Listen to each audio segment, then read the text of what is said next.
गंवार और शहरी बहू की छठ पूजा। ममता और विनय की बड़ी बहू सीमा, जो कि गांव से थी, हर रोज की तरह वो आज भी सुबह उठकर सबसे पहले नहा धोकर पूजा करती है। फिर हॉल में बैठे अपने सास ससुर और देवर को प्रसाद देते हुए कहती है, माँ जी, मैंने आज भगवान से बहुत प्रार्थना की है कि हमारे देवर जी को भी लड़की पसंद आ जाए। बहू, ये तो तूने बड़ा ही अच्छा किया। वैसे भी मैं विकास को इतनी लड़कियां दिखा चुकी हूँ, इसे कोई लड़की पसंद ही नहीं आती। पता नहीं कैसी लड़की चाहिए इसे। ओहो ममता, तुम तो फिर इसके पीछे पड़ गई। अरे इसे कोई लड़की पसंद आएगी तब कर देंगे इसका शादी। वैसे तो हमारी बड़ी बहू ने सारे घर को बहुत अच्छी तरह से संभाल रखा है। छोटी बहू थोड़ी देर से भी आएगी तो चल जाएगा। सही कहा पिताजी आपने। वे लोग ये बातें कर ही रहे थे कि तभी अरुण ने आवाज देकर कहा, सीमा, जल्दी मेरा नाश्ता बना दो। तुम्हें कहा था ना कि आज मुझे जल्दी जाना है। बस मैंने सारी तैयारी रात को ही कर ली थी। आप मुझे थोड़ी देर का टाइम दो, मैं अभी नाश्ता लगाती हूँ। फिर सीमा जल्दी से किचन में जाती है। वो सभी के लिए नाश्ता बनाती है और टेबल पर लगा देती है। फिर वो घर की साफ सफाई करती है, अपने सास ससुर को टाइम पर दवा देती है और सब कुछ अच्छे से संभालती है।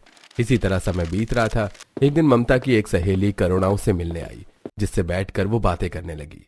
अरे ममता, मैं एक बहुत अच्छी लड़की को जानती हूँ, केसर नाम है उसका। आज के जमाने की मॉडर्न लड़की है, तेरे बेटे को पसंद आएगी। तू कहे तो उससे तेरे बेटे विकास की बात चलाऊं। इसमें पूछने की क्या बात है, तो आज ही बात कर। करुणा शादी की बात चलाती है। दोनों परिवार मिलते हैं और विकास को भी केसर पसंद आती है। इस तरह जल्दी विकास की शादी केसर से तय हो जाती है और कुछ ही महीनों में मॉडर्न केसर दुल्हन बनकर ममता के घर आ जाती है। केसर दरवाजे पर खड़ी थी। उसने काफी भारी लहंगा पहना हुआ था। उसे काफी गर्मी भी लग रही थी। केसर अपने मन में सोचती है, कितनी गर्मी लग रही है, जल्दी से अपने रूम में जाकर सबसे पहले कपड़े बदलती हूँ, शावर लेती हूँ। तब सीमा आरती की थाली लेकर वहां आ जाती है। पहले तो वो अपनी देवरानी की आरती उतारती है और फिर उसका गृह प्रवेश करवाती है। सभी लोग हॉल में बैठकर बातें करने लगते हैं। तभी विनय कहता है, देख लो बहू, यही तुम्हारा परिवार है। आज तक सीमा बहू ने अकेले ही इस घर को संभाला है, अब तुम दोनों मिलकर संभालना। सभी लोग अपनी अपनी बातें कर रहे थे। केसर उनका जवाब तो दे रही थी, लेकिन उसे तो बस जल्दी से अपने कमरे में जाना था। तभी अरुण बोला, अच्छा, बातें बहुत हो गई हैं। नई बहू को कमरे में जाने दो ताकि वो भी आराम कर सके। हाँ केसर, अरुण सही कहता है। वैसे भी कल तुम्हारा ससुराल में पहला दिन है और सभी लोग तुम्हें देखने आएंगे, तो तुम्हें सुबह जल्दी उठना भी है। फिर केसर अपने कमरे में चली जाती है और शावर लेकर आराम करती है। अगले दिन सीमा जल्दी उठकर साफ सफाई और पूजा के बाद सभी के लिए नाश्ता बनाने में लग जाती है। तभी ममता वहां आती है और कहती है, अरे सीमा बहू, तुम अकेली रसोई में? आज तो केसर बहू की पहली रसोई है, वो अभी तक आई नहीं है। शायद वो रात को बहुत थक गई थी, इसीलिए वो अभी सोकर नहीं उठी है। हे भगवान, मेहमान आते ही होंगे छोटी बहू को देखने के लिए, और वो अभी तक सो रही है। मैं उसे जगाती हूँ। अब ममता केसर के कमरे में जाती है और उसे जगाते हुए कहती है, केसर बहू, अभी तक सो रही हो? 8 बज गए हैं, उठ जाओ। अभी तो 8 ही बजे हैं, प्लीज सोने दीजिए। वैसे भी मैं रात को बहुत थक गई थी। ये तुम्हारा मायका नहीं है, ससुराल है बहू। तुरंत उठ जाओ और तैयार हो जाओ, बस मेहमान आते ही होंगे। ऐसा कहकर ममता वहां से चली जाती है। फिर केसर उठती है और कहती है, अरे इतनी भी क्या जल्दी रहती है मेहमानों को बुलाने की, सोने नहीं दिया मुझे। केसर नहा धोकर तैयार होकर एक 1 पीस ड्रेस पहनकर जैसे ही सीढ़ियों से नीचे आती है तो सीमा उसे वहीं रोक कर कहती है, ये क्या है केसर, तुम्हारा आज ससुराल में पहला दिन है और तुमने 1 पीस पहन लिया। जल्दी से जाओ और कोई अच्छी सी साड़ी पहनकर आ जाओ और सर ढकना मत भूलना। जेठानी जी, मैं आपकी तरह गंवार नहीं हूँ, मॉडर्न हूँ, मुझसे नहीं होगा ये सब।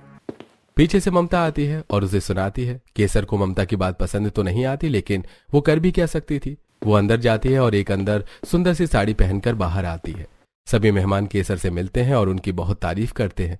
तभी सीमा बहू सभी के लिए हलवा लेकर आ जाती है। सभी लोग हलवा खाते हैं। उसके जाने के बाद ममता केसर से कहती है, बहू, आज तुम्हारी पहली रसोई की रस्म है। तुम ऐसा करो कि रसोई में जाओ और अपनी पसंद की चीजें सभी के लिए बना लो। ये सुनकर केसर रसोई में जाती है और पहले आलू काट कर फ्रेंच फ्राइज बनाती है। फिर ओवन में पिज्जा और कढ़ाई में चाउमीन बनाती है और साथ में सैलेड भी, और टेबल पर लगाती है। सुबह सुबह ये सब खाना देखकर सबका मुंह बन जाता है और कोई नहीं खाता। बहू, ये सब क्या बना दिया? तुम्हारी जेठानी ने तो खीर पूरी सब्जी बनाई थी, बहुत स्वादिष्ट था। सुबह सुबह तो ये सब नहीं खाया जाएगा। गांव की गंवार जो है, और क्या ही आता होगा बनाना। इतना कहकर केसर चली जाती है। फिर सीमा सबके लिए नाश्ता बनाकर लाती है।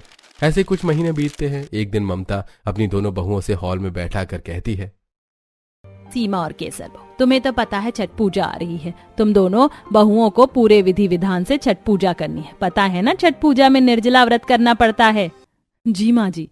माँ जी, मुझसे नहीं होगा ये फास्ट। ये बहुत ही हार्ड फास्ट होता है और मुझसे भूखा नहीं रहा जाता। तो ये फास्ट आप और आपकी गवार बहू रख ले बस। ये तुम कैसी बातें कर रही हो केसर बहू? छठ पूजा करने से पुत्र प्राप्ति होती है और छठ मैया हमारे पुत्र को कुशल मंगल भी रखती है। और ऐसा भी क्या बड़ी बात है उपवास रखना? तुम्हें इस बार उपवास रखना ही होगा। और सीमा बहू, पिछली बार की तरह तुम इस बार भी पूरी श्रद्धा से उपवास रखना। मुझे पूर्ण विश्वास है इस बार छठ का उपवास करने से तुम्हारी गोद हरी भरी हो जाएगी। बाकी डॉक्टर से तो इलाज चल रहा है। हाँ माँ जी, शादी को 3 साल हो गए पर आज तक मुझे संतान प्राप्ति नहीं हुई। परंतु मुझे पूरा विश्वास है कि इस बार छठ का उपवास करने के बाद मुझे माँ बनने का सौभाग्य जरूर मिलेगा। अगर छठ पूजा करने से संतान प्राप्ति होती तो इतने सालों में इन्हें क्यों नहीं हुई? ये लोग अंधविश्वास में भरोसा करते हैं। शाम को विकास कमरे में आता है तो केसर उसे बिठाकर उससे कहती है, विकास, माँ जी मुझे छठ पूजा का व्रत करने के लिए कह रही हैं। हाँ केसर, ये तो बहुत अच्छी बात है। तुम्हें छठ पूजा का व्रत करना ही चाहिए। विकास, तुम्हें तो पता है कि मैं व्रत नहीं रखती। तुम्हारी गंवार भाभी तो रख रही हैं ये व्रत, तो फिर मुझे रखने की क्या जरूरत है भला? माँ जी को मना कर दो कि मैं ये व्रत नहीं रख पाऊंगी। नहीं केसर, माँ बहुत धार्मिक प्रवृत्ति की है और छठ पूजा तो उनके लिए बहुत ही महत्वपूर्ण है। अगर मैं उन्हें ऐसा कहूंगा तो वो गुस्सा हो जाएंगे। और वैसे भी मैं खुद भी चाहता हूँ कि तुम ये व्रत रखो ताकि हमें जल्द ही संतान की प्राप्ति हो। हे भगवान, किन गवारों में फंस गई। सभी को ऐसा लगता है कि संतान प्राप्ति केवल पूजा और व्रत से ही हो सकती है। ठीक है, मैं कोशिश करूंगी, पर मैं पूरा कर पाऊंगी या नहीं ये मैं कह नहीं सकती। ममता को ये बात पता चलती है तो वो खुश होती है। अगले दिन ममता किचन में कॉफी पी रही केसर और बर्तन धो रही सीमा से कहती है, सीमा बहू, केसर बहू, ऐसा करते हैं आज शाम को मार्केट चलते हैं। अगले हफ्ते छठ पूजा है, उसके लिए जो भी सामग्री की जरूरत होगी तुम दोनों खरीद लेना। लेकिन माँ जी, हमें छठ पूजा की शॉपिंग करने के लिए बाजार जाने की क्या जरूरत है? वो तो हम ऑनलाइन भी शॉपिंग कर सकते हैं। बहू, हर चीज मॉडर्न तरीके से नहीं होती। श्रद्धा भी कोई चीज होती है। तैयार हो जाना और मेरे साथ बाजार चलना। शाम को दोनों बहुएं तैयार हो जाती हैं। तभी ममता अपने दोनों बेटों से कहती है, तुम दोनों भी तैयार हो जाओ और अपनी अपनी धर्मपत्नियों को शॉपिंग करवाने के लिए मेरे साथ चलो। और इस तरह सभी लोग शॉपिंग के लिए चले जाते हैं। सबसे पहले वो लोग एक कपड़े की दुकान पर जाकर बैठते हैं। फिर ममता कहती है, भैया जरा मेरी दोनों बहुओं के लिए सुंदर साड़ी तो दिखाना। जी बहन जी। दुकान वाला बहुत सारी साड़ियां दिखाता है। सीमा को एक साड़ी पसंद आती है और वो ले लेती है, लेकिन केसर को कुछ भी पसंद नहीं आता। तभी वहां स्टैच्यू पर लगे एक फिश का ड्रेस को देखकर केसर कहती है, भैया सुनो, जरा ये ड्रेस मुझे दिखाओ। दुकानदार वो ड्रेस निकालकर केसर को दे देता है। केसर चेंजिंग रूम में जाती है और वो ड्रेस पहनकर आती है और अपनी सास और अपने पति से कहती है, माँ जी, अगर आप चाहते कि मैं व्रत अच्छे से रखूं तो मुझे ये ड्रेस दिला दो।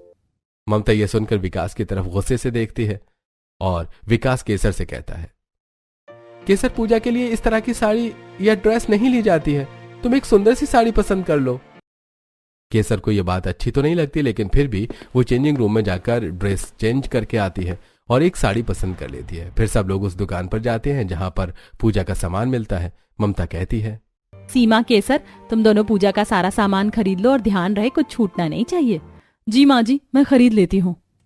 लेकिन केसर को पूजा का सामान खरीदने में कोई इंटरेस्ट नहीं था। वो कहती है, माँ जी, भाभी तो पूजा का सामान खरीद लेंगी ना, और वैसे भी मैंने कुछ चीजें ऑनलाइन ऑर्डर कर दी हैं, इसीलिए जब तक भाभी पूजा का सामान खरीद रही है मैं नारियल पानी पी कर आती हूँ। चलो विकास, हम दोनों अभी आते हैं। ऐसा कहकर केसर विकास के साथ नारियल पानी पीने चली जाती है और सीमा पूजा की सारी सामग्री ले लेती है। सामग्री लेते समय सीमा अपनी सास से कहती है, माँ जी, मैं अपने साथ साथ केसर के लिए भी पूजा की सारी सामग्री ले लेती हूँ। ये सुनकर अरुण कहता है, हाँ हाँ सीमा, इसमें पूछने की क्या बात है, तुम केसर के लिए भी सारा सामान ले लो। वो लोग खरीदारी करके बाकी का सामान खरीदने के लिए फल की दुकान पहुंचते हैं। तब तक केसर भी वहां आ जाती है। पहले वो लोग गन्ना खरीदते हैं, फिर अलग अलग तरह के 5 फल खरीदते हैं और फिर वो लोग मार्केट में थोड़ा आगे जाते हैं तो सीमा को बांस की टोकरी की दुकान दिखाई देती है। तो सीमा कहती है, माँ जी, पूजा के लिए हम बांस की टोकरी खरीद लेते हैं। बांस की टोकरी? लेकिन भाभी, आज के जमाने में भला बांस की टोकरी कौन खरीदता है? आप लोग फाइबर या प्लास्टिक की टोकरी खरीद लीजिए। नहीं केसर बहू, पूजा पूरी विधि विधान से होनी चाहिए, जिसके लिए बांस की टोकरी ही सही रहती है। फिर वो लोग बांस की टोकरी की दुकान पर जाते हैं और 3 टोकरियां खरीद लेते हैं। सारी शॉपिंग करने के बाद वो लोग अपने घर आ जाते हैं और सोफे पर बैठते हैं। तब ममता कहती है, आज तो बहुत थकान हो गई, ऐसा करो कि दाल चावल और टमाटर की चटनी बना लो, साथ में केसर बहू थोड़ी रोटियां बना लेगी। माँ जी, मैं भी थक गई हूँ तो मैं सोच रही थी खाना बाहर से ऑर्डर कर लेते हैं। लेकिन बहू, विनय ममता की बीच में रोकते हुए कहता है, अरे ममता, बहू बाहर से खाना ऑर्डर करना चाहती है तो करने दो, कभी कभी बाहर का भी खाना खा लेना चाहिए। हाँ माँ, पिताजी सही कह रहे हैं, आज हम बाहर से ही खाना मंगवा लेते हैं। ठीक है बहू, ऐसा करो कि आज बाहर से ही खाना मंगवा लो। केसर बाहर से खाना ऑर्डर करती है और सभी लोग मिलकर खाना खाते हैं। कुछ दिन बाद छठ शुरू होता है। पहला दिन नहाए खाए का होता है। सीमा केसर सोफे पर बैठी अपनी सास के पास आती है। तब ममता कहती है, सीमा बहू, केसर बहू, आज नहाए खाए का दिन है, तुम दोनों तैयार हो जाओ। आज हम सबसे पहले तालाब में जाकर स्नान करेंगे, उसके बाद चावल और कद्दू की सब्जी खाएंगे। सात्विक भोजन खाने से छठ मैया खुश होती है। और हाँ केसर बहू, खाना अच्छी तरह खाना, क्योंकि आज एक ही बार खाने को मिलेगा। क्या कहा माँ जी आपने? एक ही बार खाने को मिलेगा, और वो भी चावल और कद्दू की सब्जी? माँ जी, मुझे तो दिन में 4 बार भूख लगती है, और चावल और कद्दू की सब्जी तो कौन खाता है? बल्कि व्रत रखने से पहले तो हमें तरह तरह के पकवान खाने चाहिए। ये सुनकर विकास मजाक उड़ाते हुए कहता है, केसर, ये तो बहुत अच्छी बात है। इसी बहाने तुम फास्ट फूड से तो दूर रहोगी, तुम्हारी स्किन भी चमकेगी और तुम दुबली भी हो जाओगी। तुम्हें डाइटिंग नहीं करनी पड़ेगी।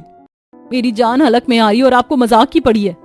केसर बहू, हमें छठ पूजा का उपवास पूरे विधि विधान के साथ करना है। सामान तैयार करो, हम तालाब चलते हैं।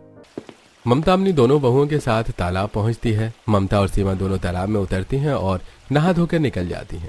ममता देखती है कि केसर अपनी रील बना रही थी। ये देखकर ममता कहती है, केसर बहू, अब अगर तुम्हारी रील बन गई हो तो वो काम भी कर लो जिसके लिए हम आए हैं। चलो जल्दी से नहा लो, फिर घर भी जाना और पूजा की बाकी की तैयारी भी करनी है। जी माँ जी।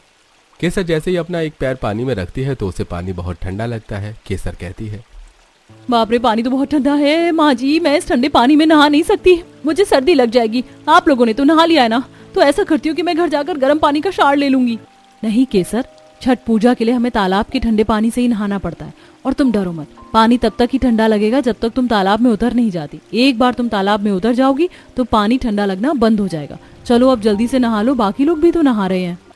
बेचारी केसर जैसे तैसे तालाब में उतरती है और जल्दी जल्दी नहाकर बाहर आ जाती है। घर जाकर सीमा छत पर बने चूल्हे को लीपती है और फिर उसके बाद लौकी की सब्जी बनाती है और फिर चावल बनाती है और खाना बनाकर हॉल में लेकर आती है। चटाई बिछाकर सब बैठते हैं और फिर सीमा ममता और केसर के साथ साथ अपने लिए भी चावल और कद्दू की सब्जी परोसती है और बाकी सबके लिए आलू गोभी की सब्जी, दाल, चावल, चटनी, रायता, अचार सब कुछ लगाती है। तब ममता कहती है, ठीक है, तो सभी लोग अपना अपना खाना खाओ।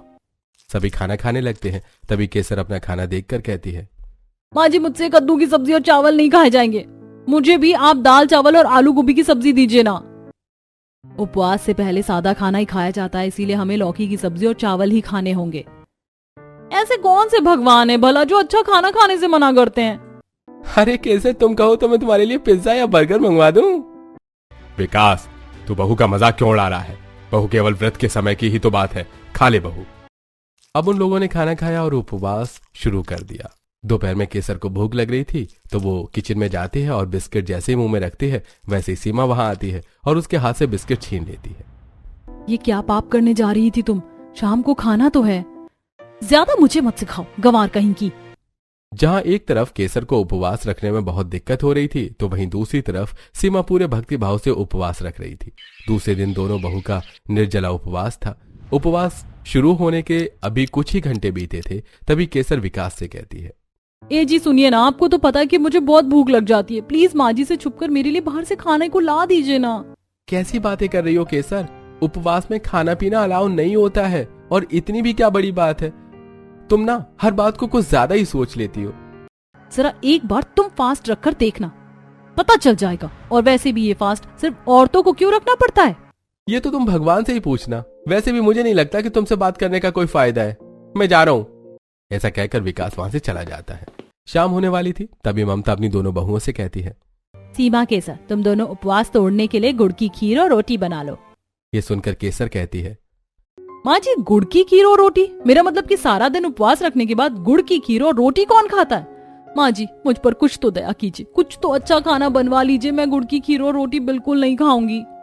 सास एक नहीं सुनती और छत पर मिट्टी के चूल्हे पर गुड़ की खीर और रोटी बनाई जाती है। फिर दोनों बहुओं के साथ साथ घर के बाकी सदस्य भी पूजा के साथ जमीन पर बैठकर प्रसाद के रूप में गुड़ की खीर और रोटी खाते हैं। इस तरह छठ पूजा का दूसरा दिन भी खत्म हो जाता है। तीसरे दिन शाम को ममता अपनी दोनों बहुओं से कहती है, सीमा बहू और केसर बहू, सूर्यास्त से पहले हमें तालाब में जाकर पूजा करनी होगी और सूरज को अर्घ्य देना होगा। तो तुम दोनों तैयार हो जाओ, हम अभी नदी पर जाएंगे। वो तो ठीक है माँ जी, लेकिन आप मुझे ठंडे पानी में नहाने के लिए तो नहीं कहेंगी ना। केसर बहू, सूर्य को अर्घ तालाब के पानी में खड़े होकर ही दिया जाता है। अब तुम ज्यादा बहस मत करो और जल्दी से तैयार हो जाओ, वरना हमें देर हो जाएगी। सीमा और केसर जल्दी से तैयार होती है। नाक तक सिंदूर लगाकर बांस की टोकरी में सारे फल लेकर वो लोग पूजा करने के लिए तालाब में जाती हैं और बाकी सबके साथ खड़े होकर पूजा करती हैं और बांस की टोकरी में सारे फल रखकर सूर्य को अर्घ देती हैं। सीमा तो पूरी भक्ति भाव से पूजा कर रही थी, लेकिन केसर उसका भी ब्लॉग शूट करती है।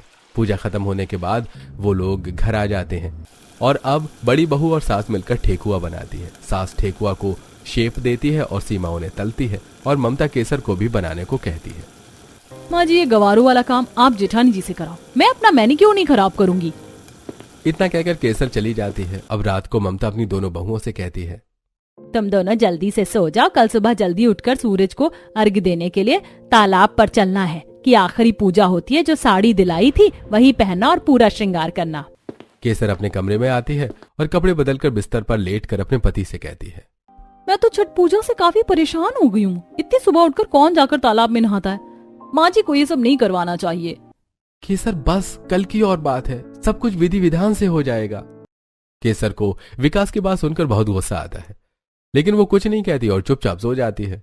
अगले दिन सुबह दोनों बहुएं और सास अच्छे से तैयार होती हैं और बांस की टोकरी में ठेकुआ और सारे फल लेकर तालाब पर पहुंचती हैं। फिर वो लोग तालाब के पानी में खड़े होकर सूरज को प्रणाम करते हैं और पूजा करते हैं और घर आकर ठेकुआ से उपवास तोड़ते हैं और अपना व्रत संपन्न करते हैं। तो ममता कहती है, केसर बहू, सीमा बहू, तुम दोनों ने व्रत बहुत अच्छी तरह से किया। छठ मैया ने चाहा तो तुम दोनों की गोद जल्दी ही भर जाएगी। अभी कुछ ही समय बीता था कि दोनों बहुएं प्रेग्नेंट हो जाती हैं। सब हॉल में बैठे थे। सीमा तो अपनी प्रेगनेंसी से बहुत खुश थी। देखा माँ जी, छठ मैया ने मेरी सुन ली और मेरी गोद भर दी। माँ जी, मैं भी प्रेग्नेंट हूँ। ये तो बहुत ही खुशी की बात है कि मेरी दोनों बहुओं ने मुझे खुशखबरी सुना दी। घर के बाकी लोग भी यह खुशखबरी सुनकर बहुत खुश होते हैं। विनय कहता है, ममता, बधाई की हकदार तो तुम भी हो। तुमने हमारी दोनों बहुओं को पूरे विधि विधान से छठ पूजा का व्रत कराया। ये उसी का फल है जो हमारी दोनों बहुएं साथ ही गर्भवती हुई। धीरे धीरे समय बीतने लगता है। बीतते समय के साथ दोनों बहुएं एक एक बेटे को जन्म देती हैं। घर में खुशी का माहौल था। ममता ने सीमा के बेटे का नाम अमित और केसर के बेटे का नाम सुमित रखा। ममता अपने दोनों पोतों से बहुत प्रेम किया करती थी। समय बीत रहा था। बीतते समय के साथ दोनों के बेटे बड़े होने लगे। एक दिन जब केसर सोकर उठी तो उसने देखा कि अमित को बहुत तेज बुखार है। वो तुरंत ही विकास को जगाकर बोली, विकास उठो, देखो सुमित को कितनी तेज बुखार है, हमें इसे अभी डॉक्टर के पास लेकर जाना होगा। विकास चौंक कर उठ बैठा। उसने सुमित को छूकर देखा तो उसे बहुत तेज बुखार था। वो अपनी माँ के पास आया और सारी बातें बताते हुए बोला, माँ, मैं अभी सुमित को डॉक्टर के पास ले जा रहा हूँ। बेटा, तू कहे तो हम लोग भी साथ चलते हैं।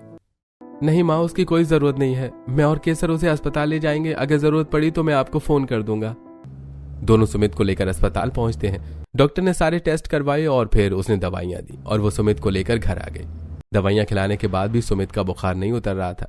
अगले दिन वो लोग फिर से सुमित को डॉक्टर के पास ले गए। सुमित को चेक करने के बाद डॉक्टर बोला, टेस्ट की सारी रिपोर्ट्स नॉर्मल है। यदि इसका बुखार नहीं उतरा तो हम इसे नहीं बचा पाएंगे। ये सुनकर विकास और केसर बहुत डर जाती हैं और वो घर आकर घर वालों को सारी बातें बताती हैं। ये सब सुनकर अरुण कहता है, तो चिंता मत कर विकास, हम सुमित को मुंबई ले जाएंगे। बड़े से बड़े डॉक्टर को दिखाएंगे, लेकिन हम उसे कुछ नहीं होने देंगे। ये सब मेरी गलती है। मैंने छठी मैया का व्रत पूरी श्रद्धा से नहीं रखा था, इसीलिए मेरे साथ ऐसा हो रहा है। मॉडर्न होने के चक्कर में मैंने अपने बच्चे के साथ गलत कर दिया। वहीं गांव की होकर जेठानी जी का व्रत सफल हुआ। केसर, अगर तुम बुरा ना मानो तो मैं एक बात कहूँ। कहिए। केसर, परसों से छठ का उपवास शुरू हो रहा है। यदि तुम पूरे विधि विधान से छठ का उपवास करोगी तो मुझे पूर्ण विश्वास है कि सुमित बिल्कुल ठीक हो जाएगा। हाँ केसर, सीमा बिल्कुल सही कहती है। जिस छठी मैया ने सीमा के उपवास से प्रसन्न होकर उसकी गोद भर दी, वो छठी मैया तुम्हारे बेटे को ठीक भी कर देंगी। आप सच कहती है माँ जी, मैं पूरे विधि विधान के साथ छठ मैया का उपवास करूंगी। मैं अपने बेटे को कुछ नहीं होने दूंगी। छठ मैया को मेरे बेटे को ठीक करना ही होगा। भाभी, आप मुझे बताइए कि मुझे क्या क्या करना है। पिछली बार तो मैंने बिना मन के केवल माँ जी के कहने से उपवास कर लिया था, लेकिन इस बार मैं पूरी श्रद्धा और भक्ति के साथ छठ का उपवास करूंगी। केसर की यह बात सुनकर घर के सभी लोग बहुत खुश हो जाते हैं। परसों केसर सुबह जल्दी उठ जाती है और वो जल्दी जल्दी सीमा के साथ घर का सारा काम निपटाती है और फिर तैयार होकर ममता और सीमा से कहती है, माँ जी, आज नहाए खाए का दिन है ना, हमें तालाब चलकर स्नान करना चाहिए। मैं जल्दी से तैयार होकर आती हूँ, फिर हम चलेंगे। अरे बहू, तुम्हें तो याद भी है। हाँ माँ जी, पिछली बार आप लोगों ने मुझे एक एक चीज बताई थी, तब तो मैं उपवास नहीं करना चाहती थी, इसीलिए मैंने किसी बात पर कोई ध्यान नहीं दिया, लेकिन इस बार मैं पूरी विधि विधान से छठ का उपवास करूंगी। तभी विकास आवाज देता है। केसर दौड़कर अपने कमरे में जाती है तो सुमित रो रहा था। केसर जल्दी से सुमित को गोद में उठाती है तो विकास कहता है, सुमित का बुखार तो बढ़ता ही जा रहा है। हाँ विकास, हम सारा इलाज तो करवा रहे हैं, थोड़ी देर पहले भी मैंने बुखार की दवा पिलाई, मगर आराम ही नहीं लग रहा। समझ में नहीं आता कि क्या करें। तभी वहां पर ममता और सीमा भी आ जाते हैं और ये सब सुनकर ममता कहती है, केसर बहू, तुम चिंता मत करो, मुझे पूरा विश्वास है कि छठ पूजा का उपवास पूरा करते ही सुमित बिल्कुल ठीक हो जाएगा। विकास, माँ जी ठीक कहती है, मुझे भी इस बात का पूरा भरोसा है। तुम अमित को संभालो, मैं माँ जी के साथ तालाब से स्नान और पूजा करके आती हूँ। विकास बच्चे को संभालता है। ममता, सीमा और केसर तीनों तालाब पर जाने के लिए निकल जाती हैं। जल्दी वो तीनों तालाब में पहुंचती हैं। सबसे पहले केसर तालाब में उतरती है और कहती है, माँ जी, सीमा भाभी, आप भी आ जाइए, आज तो मुझे बिल्कुल ठंड नहीं लग रही है। सीमा केसर की बात सुनकर खुश होते हुए कहती है, केसर, जब मन में श्रद्धा होती है तो पानी ठंडा नहीं लगता। तुम्हारे मन में अब छठी मैया के लिए बहुत श्रद्धा है, इसीलिए तुम्हें पानी ठंडा नहीं लग रहा है। ठीक है बहू, चलो हम भी चलते हैं, जरा मेरा हाथ पकड़ लो। सीमा ममता का हाथ पकड़कर उसे तालाब में उतार देती है। तीनों तालाब में स्नान करके सूर्यदेव को प्रणाम करते हैं और पूजा करके अपने घर आ जाते हैं, जहां ससुर अमित को खिला रहे थे। फिर सभी बैठते हैं और केसर कहती है, माँ जी आप लोग रुकिए, मैंने कद्दू की सब्जी पहले से ही काट कर रखी थी। मैं कद्दू की सब्जी, चने की दाल और चावल लेकर आती हूँ।